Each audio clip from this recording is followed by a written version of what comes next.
Chers amis, bonjour. Ici Daniel Leclerc et je suis très heureux de vous souhaiter la bienvenue. Déjà à cette 6e émission de la saison 6 des Capsules d'Espérance. On se souviendra, pendant 5 émissions, on parlait sur la notion de la liberté. Et si vous voulez, juste vous faire un petit retour, on a regardé la dimension de la croix, en quel sens ça pouvait, excusez-moi, mais en quel sens que ça pouvait être Jésus dans son obéissance qui va venir justement à regarder la croix. La croix qui était quoi? Le déséquilibre humain, où on voit le X, où la tête est d'un bord, c'est raisonnable, on le raisonne R-A-I, et ça j'aime cette expression-là, on raisonne R-A-I, mais le cœur ici, lui, il résonne R de sans l'aigu, c'est-à-dire qu'il a son propre potentiel, puis s'il n'est pas encadré par le raisonnement, il a une attitude déséquilibrée, ça rentre dans qu'est-ce qu'on appelle la grande passion. Il n'y a rien de trop beau. Quand c'est bon, ça ne peut pas être mauvais. Le problème, c'est que quand on arrive le côté horizontal, puis ici, on se souviendra qu'on parle de la 4e saison des Capsules d'Espérance avec la croix gammée. S'il n'y a pas d'équilibre entre la tête et le cœur, mais il y a un mélange de valeurs entre le bon, le positif et le négatif. Alors, c'est plus ou moins mauvais, c'est plus ou moins bon. Alors, et on finit par se raisonner pour arriver à dire une espèce de consensus démocratique. Il dit, mais la majorité le veut. Si la majorité le veut, alors ça doit être aussi la volonté de Dieu. Alors, on tombe là-dedans dans la démocratie. La démocratie, c'est le peuple, alors que la théocratie, c'est toujours découvrir la volonté de Dieu. C'est Dieu qui mène. Dieu qui mène à travers les événements. Et des fois, il va envoyer des événements subtils, à un moment donné, des orages, des tempêtes, puis on dit, bon, puis arrive après ça le fameux déluge. On pense au déluge de 1996 au Saguenay-Lac-Saint-Jean. On va envoyer des informations, ça fait des années, des décennies, qu'au lac Mégantic et alentour, on donne des informations, la voie ferrée a besoin d'être réparée, la démocratie va parler. Mais à un moment donné, et on ne l'écoute pas, c'est juste la voix du peuple. Mais à un moment donné, il arrive un événement, un 6 juillet 2013, qui est marqué dans l'histoire du Québec, pas juste de la ville de Mégantic. Alors, c'est toujours ici, au nom de la démocratie, on cherche la volonté de Dieu. Première chose que Jésus va faire et que Dieu va faire, il va enligner pour faire la vraie croix, la tête qui rejoint le cœur en ligne droite. Puis, il n'y a pas de moins bon puis de moins pire. Il faut être bon pour tout le monde. Et là, Jésus embarque sur la croix. Puis, il va dire à ses apôtres, « Venez, suivez-moi, vous êtes mes témoins. » Il y a une voie unique qui va d'un sens. Jésus s'en va par là, puis il dit à ses disciples, « Suivez-moi. » Et on a ce courant populaire qui a fait dire un jour un homme populaire qui disait, il y a seulement que les poissons morts qui suivent les courants. Mais parce que le poisson vivant va toujours aller frayer dans le haut du lac. Alors, il faut qu'il aille à contre-courant pour aller frayer, aller pondre. Ensuite, il suit le courant pour revenir. C'est dans ce contexte-là où, à un moment donné, tu vas avoir la croix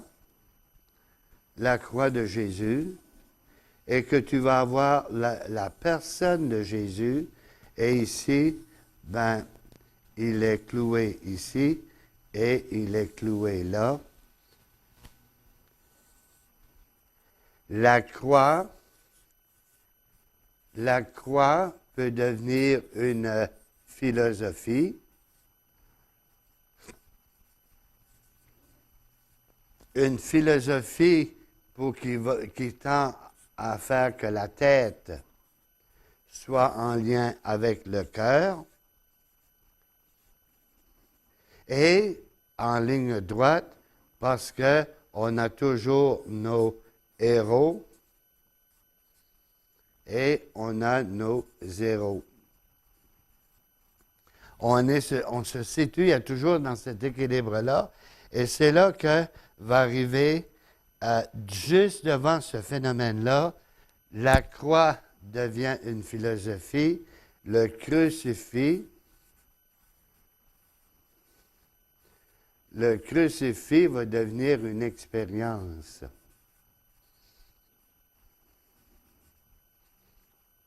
Et c'est pourquoi, lorsqu'on va parler, par exemple, quand on va parler de la laïcité, on va parler de la croix, qui est une philosophie, puis on va parler du crucifix, qui est une expérience. Une expérience pénible, parce que la croix en elle-même, elle a un peu genre jello beans, qu'on appelle en anglais, elle n'a pas tendance à rester droite par elle-même. Elle a tendance à devenir un peu marshmallow quand c'est juste au niveau de la philosophie. Ça fait mon affaire et c'est toujours dans le domaine du raisonnable.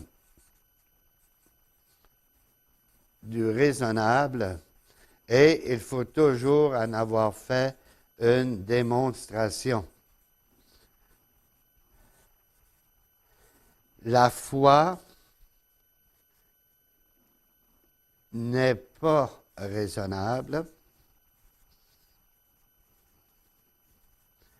et la foi ne se prouve pas à coup de démonstration.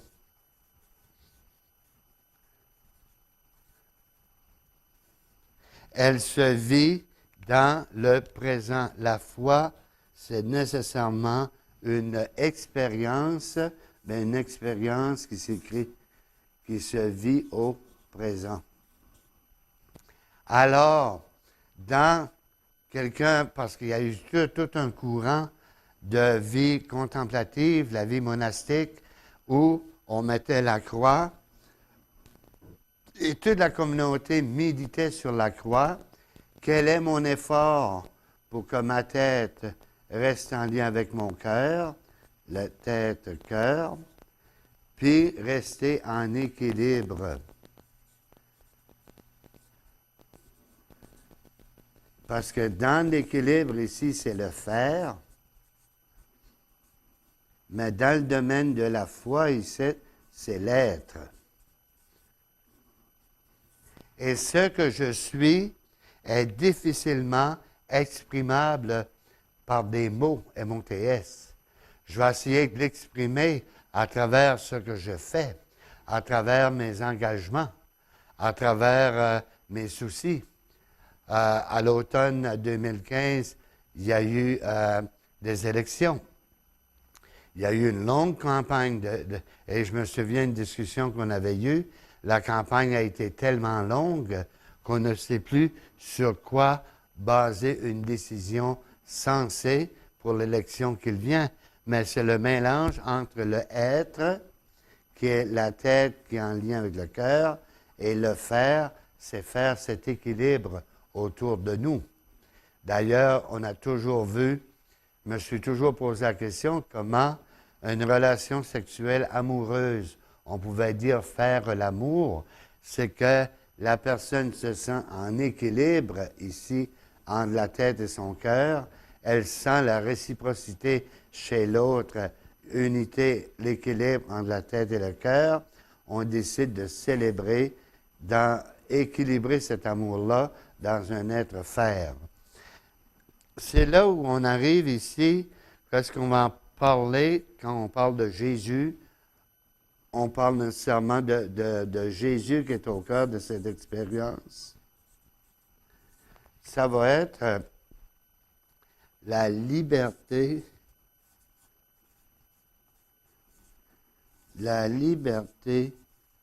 royale.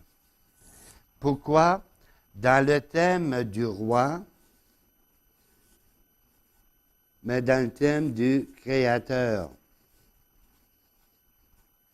C'est une liberté royale parce que c'est voulu par le Créateur en tant que roi de l'univers.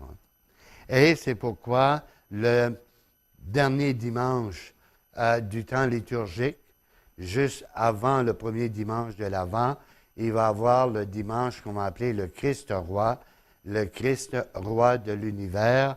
Alors, contempler Jésus en croix, se reconnaître dans l'être et dans le faire, ça rouvre en nous un désir d'une liberté, mais d'une liberté royale. Non seulement qu'elle vient, dans le terme royal, non seulement qu'elle vient du roi, mais elle est destinée pour tous. Et c'est là qu'on va parler le sacerdoce royal du baptisé.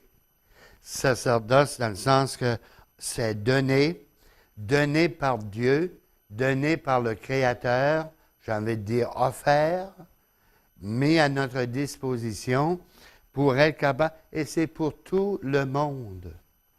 Peu importe la contribution que nous apportons à la société par notre formation académique, par notre rôle social, c'est donné à tous, c'est royal à ce niveau-là.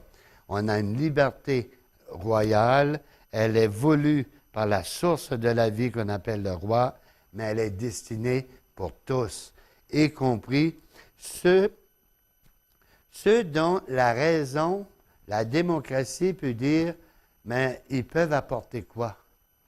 Un enfant trisomique, moi je les adore, ils sont beaux, mais ils apportent quoi? Un handicapé, il apporte quoi? C'est là la liberté royale. Dieu va dire, oui, lui aussi est destiné à sa royauté, à une liberté en profondeur.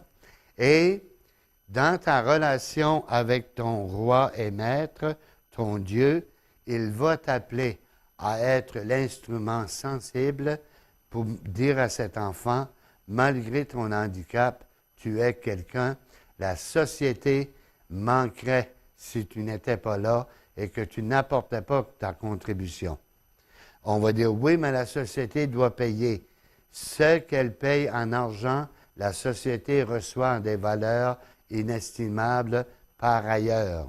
Il n'y a pas d'argent sur le sens de la vie. Je me souviens, un jour, j'accompagnais une femme qui était en instance de divorce. Ça faisait 5 ans qu'elle était en procédure. Et ça, c'est avant la loi du patrimoine. On fait signer cette loi-là aux couples qui veulent se marier pour dire, bon, ben, tout ce que vous accumulez en commun, vous devez le partager, mais départager ce que vous avez individuellement avant la mise en commun. Il n'y avait pas ce contrat-là. De sorte que tout ce qui avait été accumulé, on parlait de 35, 40 ans de vie commune, on n'avait pas fait la part des choses. Et à un moment donné, la chicane était prise et l'enfant, qui avait quand même 35, 36 ans, un professionnel de la santé, pour ne pas dire un médecin, et qui dit à sa mère, ces 35, 40 ans avec mon père, ça a valu combien? Et la mère de répondre, combien vaut ta vie?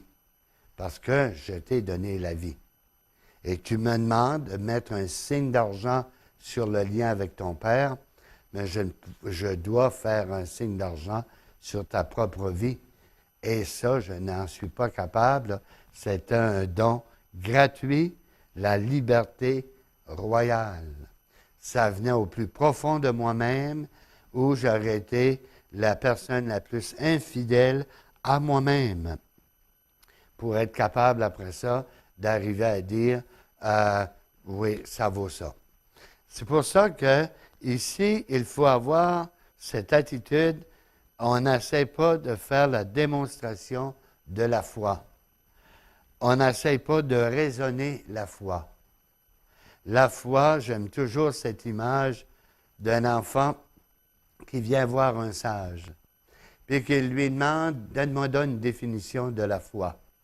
Et le sage lui dit, un jour, il y avait un funambule dans un cercle qui, son rêve était de traverser au-dessus des chutes Niagara, le plus creux, sur un câble d'acier.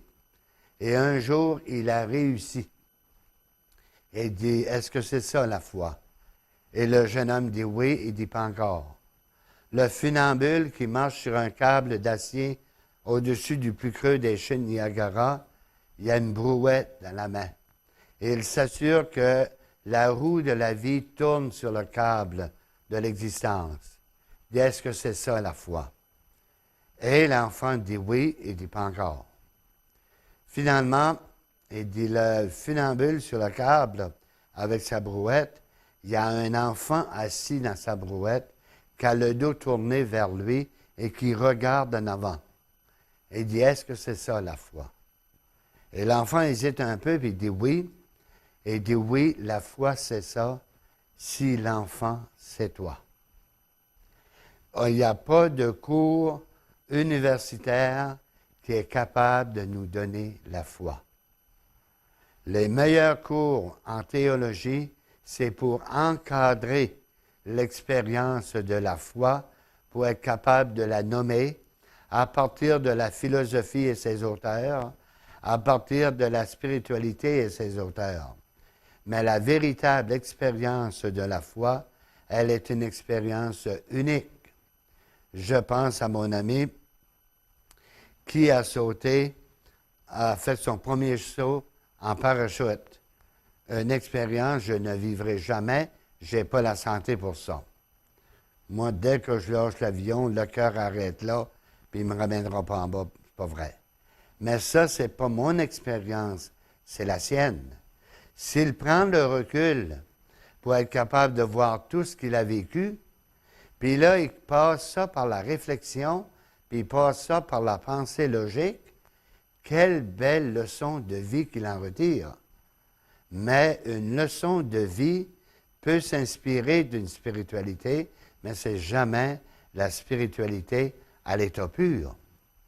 Qu'est-ce qui passe dans la tête des parents quand, au mois de juin, ils voient leur enfant qui vient d'avoir son diplôme de 5e secondaire réussi? Quelques années plus tard, il vient d'avoir son diplôme universitaire réussi. Plus tard, reçoit son diplôme, il a eu son collège collégial, là, il est rendu universitaire. Il va gagner sa vie avec ses connaissances, avec sa formation. Comment le parent regarde ça? Puis il dit, « Hey, c'est mon enfant. C'est lui que j'ai changé de couche. » Alors je me demandais qu'est-ce qu'il allait faire plus tard. C'est lui qui me questionnait sur la vie alors que je n'avais même pas mes propres réponses. C'est lui, c'est lui. Là, il commence à faire une réflexion et là commence à s'inscrire un beau livre qui vient de Dieu, mais qui s'inscrit dans le genre humain. Et je vais le mettre sur l'autre page. C'est ce qu'on appelle la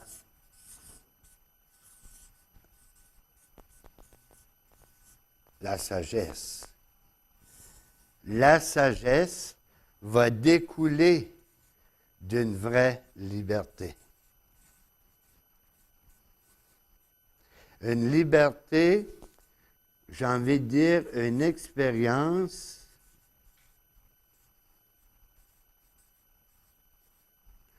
poussée à terme. Une expérience amenée à bout. J'exprime à bout. Au bout du bout. Et quand tu arrives avec cette liberté, une expérience où tu as réfléchi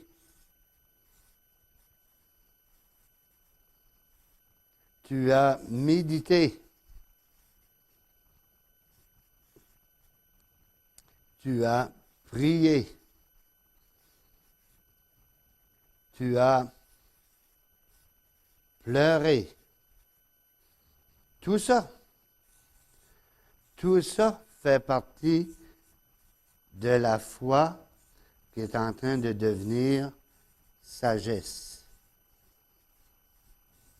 Alors, quand on prie le psaume et on dit au Seigneur, donne-moi la foi qui vient d'auprès de toi, ça veut dire donne-moi la sagesse qui vient d'auprès de toi, aime-moi et engendre en moi la même foi que toi tu as en moi. Dieu croit en moi, Daniel Leclerc, comme il croit en chacun d'entre vous à la télévision, sur l'équipe de TVDL, partout là où l'émission est diffusée, dans d'autres réseaux de télévision. Dieu croit en chacun de nous individuellement, mais aussi pour avoir une liberté collective. Pour ensemble, on s'en va vers la même région, la même orientation, le même avenir. Moi, j'aime tellement cette image que j'avais vue d'une église. Hein? C'était une barque comme ça.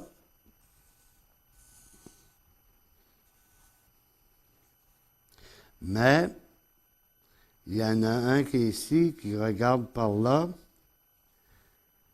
puis qui rame par là. L'autre, il est là, il regarde par là, puis il rame par là. C'est souvent l'Église qu'on a. C'est l'amour, la prière, la méditation, lorsqu'on regarde avec le mystère de la croix qui pourrait équilibrer l'être humain, va nous donner une liberté de dire, bon, me garde, si on va aller dans la même direction, il ne faut pas qu'on soit dos à dos. Il ne faut même pas qu'on soit face à face. Il faut qu'on soit côte à côte dans la même direction. Ça veut dire qu'il faut une liberté d'égalité.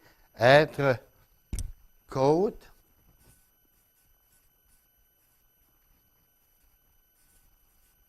à côte, même direction.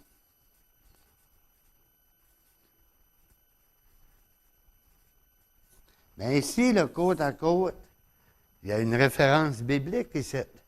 Et là, j'aimerais ça si nous étions dans une salle au lieu d'un studio. Pour vous dire, ça fait référence à qui? Ça fait référence à Adam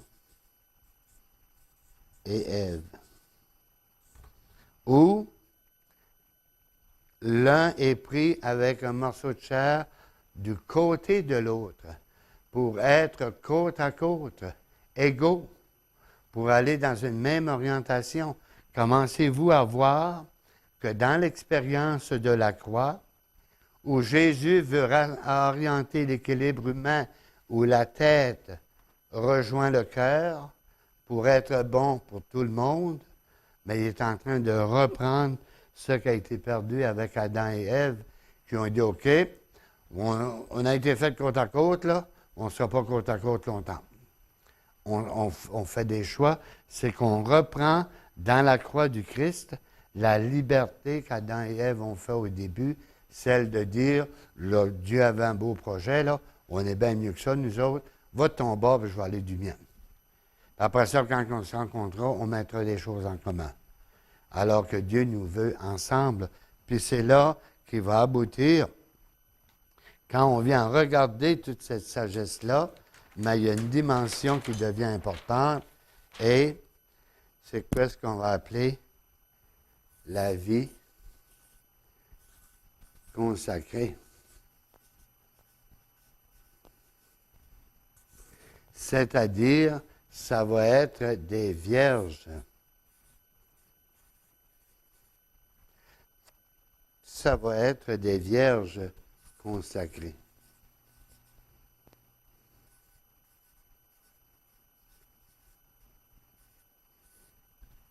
Quelqu'un pourrait dire, oui, mais la chasteté, le célibat, est-ce que c'est encore sa raison d'être? Moi, je réponds par une question qui va en assommer plusieurs. Est-ce que la recherche exclusive de Dieu est une réalité aussi et une raison d'être? Qu'est-ce qui me fait dire que parce qu'on est tous d'accord d'une manière démocratique, que ça fait bien du sens et tout le monde est bien content, qu'est-ce qui me fait dire que c'est vraiment la sagesse qui vient de Dieu et qui est recherchée? Parce qu'ici, on suppose, quand on veut remettre ici, qu'on met en doute ici qu'il y a des personnes qui peuvent avoir cet appel à une exclusivité de consacrer sa vie. Puis moi, je suis de ceux, quelqu'un m'avait dit, es-tu pour poser des questions sur ma sexualité? Je ne répondais pas beaucoup. Ils m'ont dit, pour quelle raison? J'aimerais que tu t'intéresses à mon célibat. Ma sexualité, c'est de la racine des cheveux à la pointe des pieds. Mais l'activité sexuelle, j'y renonce pour avoir de meilleures activités relationnelles, constructives, qui n'engagent pas l'autre, mais qui m'engagent au service de Dieu, au service de celui qui est à la source de l'humanité et qui veut la garder en équilibre à travers la personne de son Fils. On va continuer la semaine prochaine. On va aller un peu plus loin sur les vierges consacrées, puis comment l'enfer se mêle là-dedans. Quelqu'un un jour disait, l'enfer existe-t-il? Ben, moi je vais vous dire, l'enfer, c'est ce lieu où ça pourrait être le ciel, mais sans amour. Essayons d'y penser un peu. Il y en a un qui disait, je t'aime tellement, je serai en enfer et j'en ferai mon ciel. L'autre dit, je l'haïs tellement, je serai au ciel avec lui et ça deviendrait mon enfer. On verra ça la semaine prochaine. Pour aujourd'hui, prenons le temps de dire à quoi sommes-nous consacrés? Qu'est-ce que nous sommes prêts à donner notre vie pour que ça continue? Et je vous rappelle que les coffrets des 5 premières saisons sont toujours disponibles à l'adresse que vous voyez à l'écran. Bonne semaine à chacun et chacune d'entre vous.